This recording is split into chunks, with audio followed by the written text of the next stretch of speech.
Okay, mag-istorya ta aning Bagyong Tino o mag-istorya ta aning suspension of classes.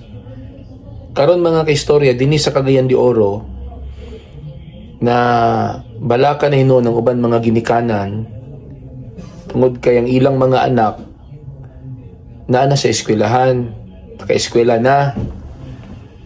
Unya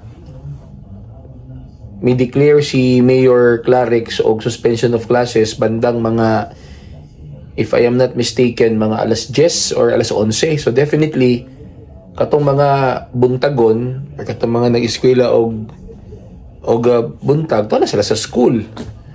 And then alas 10 lang siya nag-declare, samantala ang uban ng mga munisipyo, mga neighboring municipalities, mga neighboring LGUs, kagabi pa lang or kadlawon pa lang nag-declare na ang ilang mayor og suspension of classes. Dapat untaan ni kanang nag-suspend na lang unta klase ang atong city government a day before sa karong adlaw, kay para nga dili na mahinayak ang mga bata nga moadto og eskwelahan. So kining nahitabo karon mga istorya, decision making lagi gyapon ni bay. Nakakita gyud ko medyo gamay nga problema sa decision making sa atong city government.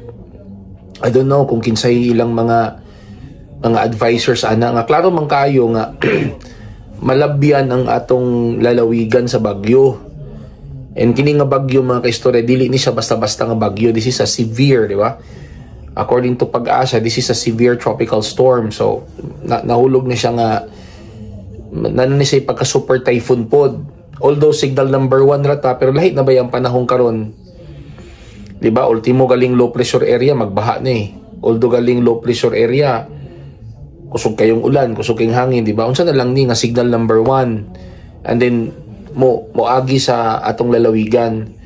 So even if ibutang na to layo pa ang bagyo, since maagian man gyud ang Miss-Or, dapat kung ako lang preventive anticipation ng ang atong city government, preventive anticipation niya. Okay, ato na lang sigurong i-suspend ang klase, or kung dili magaling na to i-suspend ang klase, pwede ko maghimog executive order or memo nga online lang sa ang klase. Mintas wala pa ang bagyo, pero para safety na daan ng mga estudyante, kanang online lang sa mintas na pang bagyo sa Pilipinas. Balik sa normal class kapag nakalayas na ang bagyo. Ano unta? Kay karon mid-morning na nagpagawas og order si Mayor nga suspended ang klase. Wala na, to na mga estudyante sa ilang mga kanya-kanya nga mga eskwelahan. Hindi malikayan sa mga parents nga mag-worry.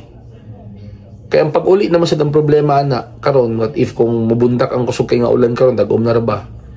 Ina na ba? Simple matters lang na siya mga barangay, mga kaistorya, pero crucial kay na nga part sa executive mga decision making ba.